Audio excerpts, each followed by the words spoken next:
Le silence dans le couple peut être reposant, complice, apaisant, mais il peut aussi devenir une arme. Et oui, une prison invisible. Et vous savez, c'est ce moment où l'on ne se parle plus, non pas parce qu'on n'a rien à dire, mais parce qu'on ne sait plus comment le dire. On finit par se croiser comme des fantômes dans le couloir, on évite le regard de l'autre pour ne pas déclencher une étincelle. Et chaque jour qui passe rend le mur un peu plus haut. On pense souvent que pour sortir du silence, il faut une grande explication, une mise à plat totale. Mais la vérité, c'est que plus le silence dure, plus la peur de mal faire nous paralyse.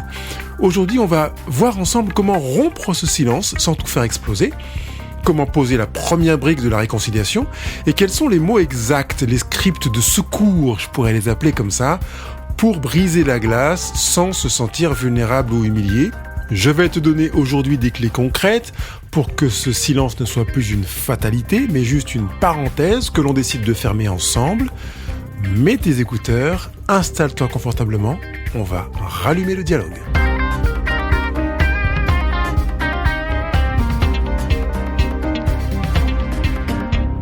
Pourquoi on se tait vraiment ?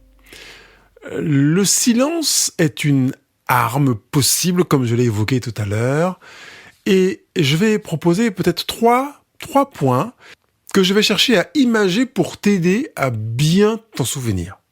La première raison qui peut conduire à adopter le silence, c'est le silence rempart. C'est quand tu te tais parce que tu as trop à dire. Tu sens que si tu ouvres la bouche, c'est une avalanche de reproches, de cris, de larmes qui va sortir. Alors, tu te sers du silence comme un bouclier. Par exemple, ton partenaire rentre et pose son sac au milieu du passage. Encore une fois, tu sens la colère monter, mais tu te dis, si je commence à parler, on va finir par s'engueuler pendant 3 heures. Et je n'ai plus l'énergie pour ça. Donc tu choisis le silence pour sauver les meubles et éviter l'explosion, mais ce rempart finit par t'isoler. C'est pour ça que je prends l'image d'un rempart. Il t'isole autant qu'il te protège. La deuxième approche de stratégie du silence, c'est le silence mémoire, ou la mémoire des murs. Quand le silence, c'est comme une construction chaque jour sans se parler, c'est une brique de plus que tu poses. Au bout d'un moment, les murs ont une mémoire, d'où la mémoire des murs. Par exemple, le premier soir, tu ne parles pas parce que tu boudes, le deuxième soir, c'est par fierté que tu ne parles pas, puis le troisième soir, c'est juste devenu normal.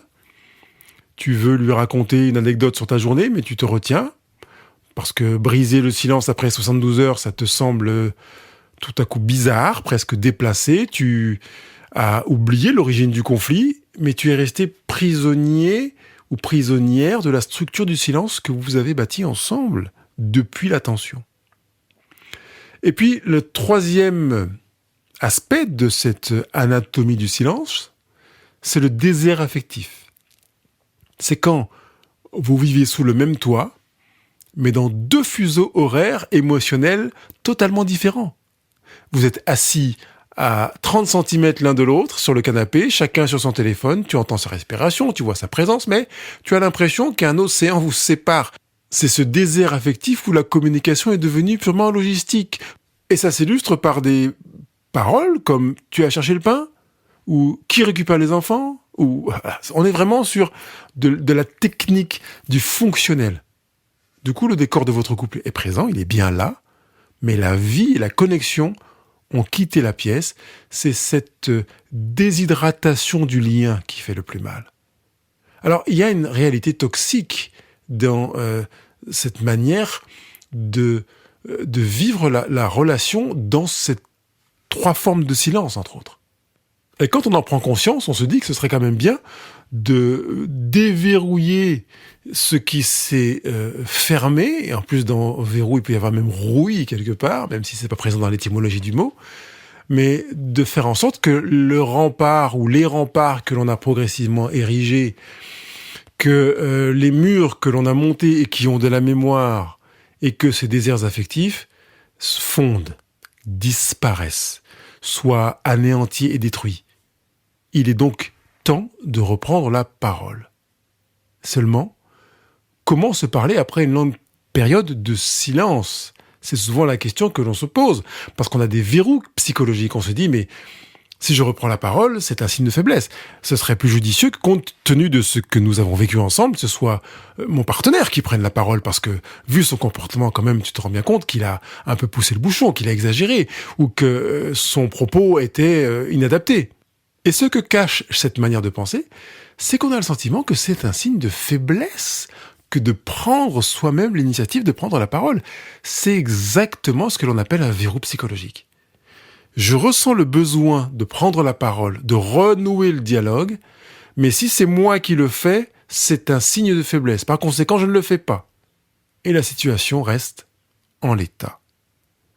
Alors on aspire à ce que notre couple change, mais on ne veut rien faire pour que le couple change. On préfère que ce soit l'autre qui fasse le nécessaire pour que le couple change. Or, un des principes de couple heureux est que on fasse ou qu'on aille chercher ce dont on a besoin. Et ça se dit de la manière suivante: la vie, c'est comme un grand buffet. Ceux qui vont se servir ont plus de chances d'être rassasiés que ceux qui attendent qu'on les serve. Tu peux apprendre cette maxime par cœur. Elle est exclusive à couple heureux dans cette formulation-là. Et il y a de grandes chances que si tu te retrouves dans un événement présentiel en couple heureux, tu te rends compte que tout le monde la connaît par cœur, parce qu'elle est évidente, elle est traînée par-ci et par-là, pour qu'on puisse ancrer en soi une responsabilité qui n'a rien à voir avec de la faiblesse. Parce que quand je vais me servir au buffet parce que j'ai faim, ce n'est pas de la faiblesse. C'est de la responsabilité. C'est du sens des valeurs. C'est de l'écoute de soi. C'est une manière de mettre du poids là où il me semble nécessaire d'en mettre. Par conséquent, reprendre la parole n'est pas une faiblesse. Et je sais qu'il est fort probable que ton ego réagisse ou surréagisse se mettant à se cabrer pour bloquer, verrouiller ce que je suis en train de te dire, parce qu'il veut rester dans la conviction que prendre l'initiative de reprendre la parole est un signe de faiblesse. C'est faux. Dis à ton ego, c'est faux maintenant. Tais-toi, laisse-moi avancer. Le risque de penser que c'est un signe de faiblesse, comme beaucoup le pensent, en se disant si je parle en premier, il ou elle va croire qu'il a gagné. On voit le silence comme un bras de fer où rompre le mutisme serait un aveu de défaite ou de dépendance. C'est un risque majeur. Et je viens de te parler de l'ego. Or, l'ego est attaché à l'orgueil, et l'orgueil est une armure, mais le leadership, celui qui prend les choses en main, est une force, alors que l'orgueil est un frein. Dans un avion en perdition, celui qui reprend les commandes n'est pas celui qui a cédé, c'est le pilote qui agit avec responsabilité pour conduire les opérations de manière à faire en sorte que les vies soient sauves. Donc on peut sortir du jeu de la dette émotionnelle, arrêter d'attendre que l'autre paie sa faute, briser le silence, c'est s'offrir à soi-même la liberté de sortir de sa cellule. Et j'aime mettre en exergue la force de la vulnérabilité, parce que la vraie faiblesse est de se cacher, alors que la vraie force est de se dire « ce silence me fait mal, je veux y mettre un terme ». C'est vraiment la métaphore du chêne rigide qui casse contre le roseau qui survit, parce qu'il sait plier. Montrer que on sait revenir vers l'autre est la plus grande preuve de maturité qu'un adulte puisse manifester. J'ai besoin de cela. Je prends conscience de mon besoin, c'est la maturité. J'ai compris que pour manifester la réponse à mon besoin, j'ai besoin de passer par tel ou tel acte, c'est de la maturité. Quand je me rends compte que certaines ressources ne sont pas en ma possession parce que je ne les maîtrise pas, c'est de la maturité. Quand je comprends que certaines ressources existent à l'extérieur et que je vais faire appel à ces ressources, c'est de la maturité. Chercher à faire sauter les verrous psychologiques pour reprendre le chemin de la parole, c'est de la maturité. Et le silence a forcément des coups cachés que la maturité n'a pas. Le silence contribue à éroder la relation et aussi l'estime de soi. Ça veut dire que tu n'as pas une superbe estime de soi en te disant « Non, je vais pas y aller parce qu'en fait, ce serait moi qui vais flancher et je préfère être celui ou celle qui est le fort. » Alors ça te va un moment, mais tu te rends bien compte que tu es quand même à côté de tes pompes. Et c'est sans prendre en considération l'imaginaire paranoïaque que nous avons tous, qui est que le silence est une chose dont la nature a horreur. Donc si on ne parle pas, sans parole, le cerveau invente des scénarios, et en général des scénarios sombres, parce que 77% de nos pensées sont négatives, et puis des jugements qui n'existent pas vont être balancés. Voilà. Il fait sans doute ça parce que si, et je suis sûr qu'il fait ça parce que ça, et en plus, il doit être en train de penser que ceci et cela. Quand les mots s'arrêtent, les gestes de tendresse disparaissent. Et ça crée un évitement physique. Je voudrais que tu l'entendes. Quand les mots s'arrêtent, les gestes de tendresse disparaissent. Ça crée un évitement physique. C'est la raison pour laquelle on se croise dans le couloir en évitant de se toucher. C'est la raison pour laquelle on se dit bonjour et bonsoir en essayant de ne pas trop se regarder, parce que le regard fait partie du toucher physique. Alors oui, dans le silence, il y a des coups cachés, des coups C-O-U, accent circonflexe T, avec un S évidemment. Et la facture nous attend au tournant. Comment faire pour reparler après une longue période de silence? Je vais te proposer 3 approches qui vont toutes les 3 te permettre de briser la glace pour rétablir le dialogue et virer le poids du silence. Ce sera un moyen de sortir du mutisme parce que le mutisme est véritablement un poison, comme je l'ai déjà exprimé au tout début de ce propos. La première approche, c'est l'approche par le méta. L'approche par le méta. Suis bien ce que je vais te dire et si besoin, peut-être prends de quoi écrire de manière à pouvoir profiter de ce que je te partage maintenant si tu es concerné par le fait d'avoir brisé la glace pour rétablir le dialogue et reparler après une longue période de silence. Donc l'idée, avec l'approche par le méta, c'est de prendre de la hauteur. Au lieu de replonger dans le dossier qui fâche, que ce soit l'argent, la belle famille, les tâches ménagères, les rapports sexuels, les conflits, tu vas parler de l'espace qui est entre vous. C'est pourquoi je te parle de méta. Ce qui est entre vous. Par exemple, imagine que vous êtes dans la cuisine, l'ambiance est glaciale, et au lieu de dire « tu n'as toujours pas rangé ça », tu t'arrêtes et tu dis « je remarque qu'on ne se parle plus depuis 3 jours, et ça me fait peur, je n'aime pas ce qu'on est en train de devenir ». Tu vois, tu ne parles pas du problème, tu parles du silence en lui-même. Ça désarme le fait que l'autre ait besoin de se défendre sur sa position par rapport au problème, parce qu'en fait, il n'y a pas d'attaque. Il y a un constat, un fait, qui en plus est difficilement discutable, si ça fait effectivement 3 jours que vous ne vous parlez pas. Donc attention que quand tu parleras dans cette approche méta, tu présentes une observation qui soit factuelle. Ne dis pas « je remarque qu'on ne se parle pas depuis longtemps ». Parce que longtemps, c'est quoi? Certains vont dire que 3 jours, c'est longtemps, et d'autres vont dire que une demi-journée, c'est longtemps. Non. Sois véritablement précis dans ce que tu dis, comme on le ferait dans la communication non violente à laquelle je vais faire tout à l'heure allusion de toute façon. Donc, une observation précise. Je remarque qu'on ne se parle plus depuis X jours ou X heures. Je n'aime pas ce que l'on est en train de devenir. Ce n'est pas je n'aime pas ce que tu fais, je n'apprécie pas que tu... Non, vraiment, on est dans la même équipe, dans cette approche méta. Je pense que c'est clair pour toi.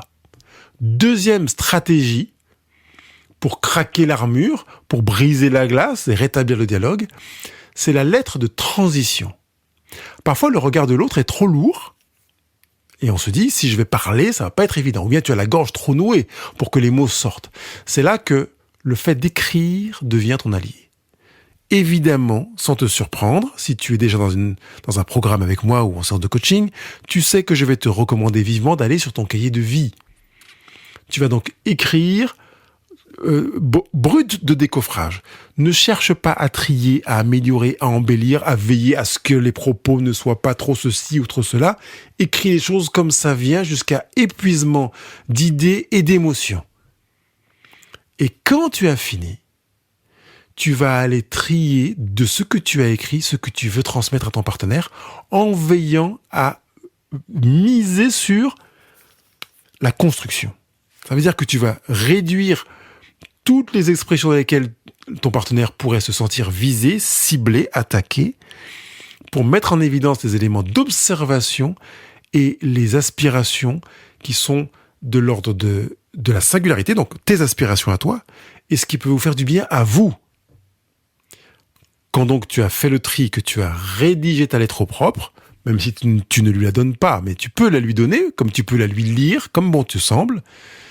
Mais voilà, je veux laisser la liberté de faire comme tu le préfères. Je te demande surtout, par contre, de ne pas lui proposer une lettre de 3 pages. À moins que ton partenaire raffole de la lecture. Mais il est même probable que, rien qu'en voyant le nombre de pages, il ait le sentiment d'être devant un assommoir. D'accord ? Donc, tu lui laisses un petit mot manuscrit sur son bureau ou sur l'oreiller. Tu as entendu que j'ai dit manuscrit, donc tu tapes pas à l'ordinateur. Tu n'envoies pas un SMS. C'est un mot que tu écris, qui va venir résumer le cœur de ce que tu veux lui dire. Et tu vas te rendre compte que là, on est loin d'une page, même d'un paragraphe. Par exemple, je n'arrive plus à trouver le chemin vers toi avec mes mots, mais je suis là et j'ai envie qu'on se retrouve et qu'on se parle. C'est un exemple.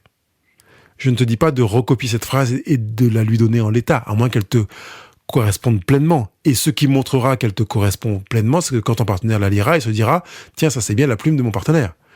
Il n'a pas l'impression que tu ne parles pas du tout comme ça. Donc va chercher les mots qui te conviennent. Par exemple, moi j'ai dit « Je n'arrive plus à trouver le chemin vers toi », quelque chose comme ça. Si tu préfères dire « Je sens qu'entre nous, ce n'est plus aussi fluide qu'avant, mais je voudrais que tu saches que je suis là et je veux qu'on se retrouve. » Voilà, j'ai fait exprès de l'oraliser un peu plus en fonction d'eux, ou bien peut-être quelque chose de beaucoup plus soutenu.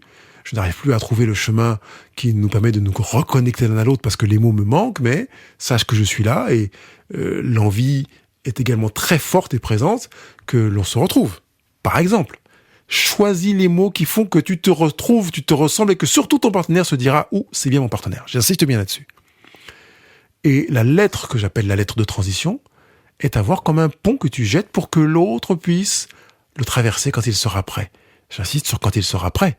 Il n'y a pas de pression face à ton message. Je te dis pas, oui, ça fait 3 jours que je lui ai donné le petit mot et il ne m'a pas répondu. Bah oui, mais dans l'équation, ça fait combien de jours que vous ne vous parlez pas que tu te rends compte que le fait de briser la glace est nécessaire et que plus ça a gelé, plus il y a de chances que la glace soit épaisse et solide. Donc, tu peux te préparer à ce qu'il prenne le temps dont il a besoin pour venir vers toi après que tu aies exprimé le désir que vous vous retrouviez. La troisième stratégie que je te propose, après qu'il y ait une longue période de silence et que tu sens le besoin de rétablir le dialogue parce que le silence te pèse, c'est le rituel hors les murs. Quand le silence est installé, on est entre 4 murs. Et rester entre les 4 murs où le silence est installé, c'est comme essayer de faire un feu dans une cave humide. Il y a besoin de changer d'air, d'amener de l'oxygène, peut-être même d'en sortir. Donc dans le rituel hors les murs, on va sortir d'un endroit dans lequel on se trouve habituellement, dans lequel le silence est installé, dans lequel le mutisme a bien poussé. Imagine que c'est une plante et que c'est une plante toxique, un poison. On va donc prendre de la distance géographique avec ce lieu-là, d'où l'idée de rituel hors les murs, pour se reconnecter. Si vous vous êtes rencontrés sur un banc, peut-être que vous puissiez vous retrouver dans un banc, sur un banc, dans un jardin public. Peut-être que vous pouvez vous retrouver dans un pique-nique. Peut-être que vous pouvez vous retrouver dans un parc. Peut-être vous retrouver assis sur le canapé ou même avec une nappe au sol, comme si vous vouliez pique-niquer dans le salon. Mais que vous créiez, on va dire, 15 minutes en dehors d'un quotidien dans lequel le silence a pris racine. Alors, j'ai parlé du salon, mais peut-être que le silence a pris aussi racine dans le salon. Donc, tu proposes à ton partenaire, par exemple, on va marcher 15 minutes dehors. Ou bien, à la sortie du travail, tu me retrouves au square. Le mouvement du corps, le fait de se retrouver ailleurs, tous les deux, peut faciliter le fait de libérer la parole. Quand vous marchez côte à côte, vous ne vous regardez pas en face, ce qui peut être perçu comme une confrontation, le fait de se regarder en face. Mais là, vous regardez dans la même direction. Vous regardez vos pieds, vous regardez le paysage, le rythme de la marche qui régule le rythme du cœur. Et souvent, les mots sortent plus facilement, beaucoup plus fluides. Il m'est arrivé de proposer qu'on attende d'être en voiture pour discuter d'un sujet qui n'est pas évident à aborder, et que certaines personnes me disent « Mais pourquoi en voiture ? C'est pas évident, on peut pas vraiment être face à face, on est côte à côte, on regarde la route et le paysage. » Justement, ça évite le face à face, ça permet d'ouvrir sur le paysage, d'être dans cette approche du rituel hors les murs. Alors évidemment, je t'ai dit que j'allais te proposer des scripts dès le début, et je vais te tenir mon engagement, parce que je crois que c'est vraiment important. Je t'ai également évoqué le fait que j'allais parler de communication non violente, parce que là, on est dans le Graal, le territoire ou le terroir de la communication non violente. Parce que tu peux comprendre que même si tu ne connais rien à la communication non violente, si ton partenaire a le sentiment que tu fais preuve de violence quand vous n'avez pas parlé pendant une bonne période, tu ne vas pas briser la glace. Tu ne vas pas rétablir le dialogue. Tu vas sentir que le silence va devenir encore plus pesant. Donc il y a véritablement une décision à prendre qui est de fonctionner autrement. Allons-y directement pour les scripts de secours, comme je les ai appelés au début, pour lesquels je te propose également de prendre des notes, même si je les mets dans la retranscription sur le site internet Couple Heureux. Le premier script de secours, il inclut le droit à l'erreur. Par exemple, je ne sais pas trop par où commencer, ni comment m'y prendre pour qu'on se reparle. Mais je sais que je n'aime pas ce silence entre nous. Est-ce qu'on peut juste essayer de se dire bonjour, vraiment ? C'est un script qui marche, parce qu'on avoue sa maladresse, ce qui est très désarmant quand on ne joue pas à l'expert. On montre son humanité à son partenaire. Deuxième script, quand on a un besoin de sécurité. Par exemple, je remarque qu'on ne se parle plus depuis X jours, je redemande d'être vraiment précis sur le nombre de jours, et ça me fait peur. J'ai besoin de sentir qu'on est encore une équipe, même si on est fâché. Qu'est-ce qu'on pourrait faire là, tout de suite, pour que ce soit moins lourd ? Ou bien, qu'est-ce qu'on pourrait faire tout de suite pour se rapprocher ? Ou qu'est-ce que l'on pourrait faire tout de suite pour se reconnecter ? Bref, tu peux choisir un peu les différentes variantes. En fait, ce script-là, besoin de sécurité, fonctionne bien parce qu'on nomme l'émotion qui est la peur. J'ai peur que, je l'ai dit très clairement, et on réaffirme l'identité du couple. On n'est pas en train de dire qu'on n'est plus dans le même bateau, plus dans la même équipe. J'ai besoin de sentir qu'on est encore une équipe. On est encore une équipe. Donc il y a une forme d'affirmation qui est présente et qui nous met dans le même bateau. Le troisième script, qui est le script de la trêve humanitaire, j'ai choisi des images aujourd'hui, comme tu as pu le remarquer, qui pourrait ressembler à ça. Je n'aime pas ce qu'on vit en ce moment. Est-ce qu'on peut s'asseoir 5 minutes, sans chercher à avoir raison, juste pour se dire qu'on est là et qu'on s'aime encore, malgré le fait qu'il y a de l'orage dans notre relation. Avec cette approche-là, tu proposes de séparer le conflit, donc le fond, du lien qui vous relie, donc la forme. On protège le lien avant de s'attaquer au problème. Et combien de fois je dis qu'avant de résoudre un problème, on va retravailler sur la connexion. Cette trêve humanitaire est une approche qui va dans cette direction. Autre script, la main tendue. Par exemple, le silence me pèse énormément. Tu me manques même si on n'est pas d'accord sur le reste. J'aimerais qu'on trouve un moyen de se reconnecter doucement. Qu'en penses-tu ? Et là, on est dans une approche de leadership amoureux. On en a déjà parlé tout à l'heure. Tu assumes ton besoin de l'autre sans attendre qu'il fasse le premier pas. C'est toi qui tends la perche, qui crée un pont, pour reprendre l'expression que j'ai employée tout à l'heure, ou qui brise, ou qui invite à briser la glace. Le script suivant pourrait être le script de la curiosité bienveillante. J'espère que ça te parle, de l'appeler comme ça, ce script de secours, qui a pour objet de briser le mur, là aussi. Je me demande ce qui se passe dans ta tête en ce moment derrière ce silence. J'aimerais comprendre ce que tu ressens sans te juger et sans me défendre. Tu serais prêt à m'en dire un peu ? tu entends bien que j'ai bien insisté sur sans te juger, sans me défendre. On est sur un terrain neutre. Et là, on offre un espace d'écoute qui est sécurisant, une invitation, et pas une convocation, et pas une provocation non plus. 6e script de secours, c'est celui de la responsabilité partagée, où tu pourrais dire je vois bien qu'on a tous les deux construit ce mur de silence pour se protéger d'une nouvelle dispute. Et si on décidait ensemble d'enlever la première brique ce soir, ou maintenant, ou aujourd'hui. Tu vois ? Le fait d'utiliser le « on » fait que personne n'est coupable. Vous êtes 2 bâtisseurs qui décidez de changer de plan, en fait. Et puis le 7e script de secours, je l'ai intitulé le petit pas logistique, qui pourrait ressembler à ça. J'ai l'impression qu'on s'est perdu de vue ces derniers jours, ou depuis 3 jours, depuis 7 jours. Est-ce qu'on peut juste se poser 10 minutes pour boire un thé ensemble, sans forcément parler de ce qui fait mal, juste pour être l'un à côté de l'autre. Et là, tu entends que tu proposes une action concrète qui est limitée dans le temps.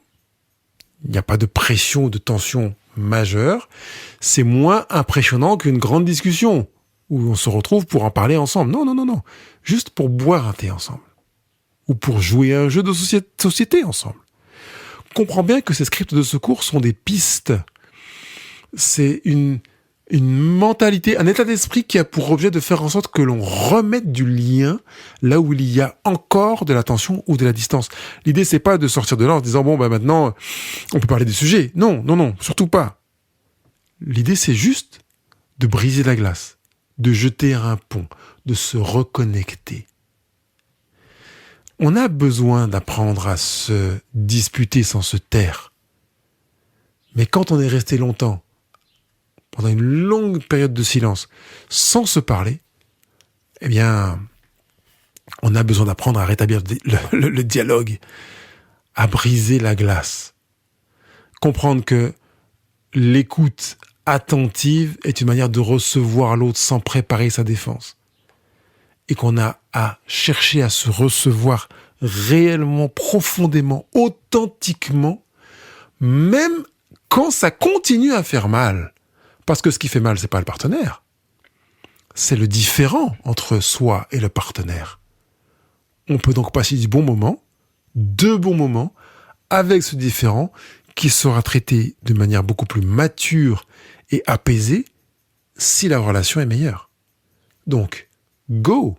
Maintenant que tu sais comment se parler après une longue période de silence, vas-y, passe à l'action.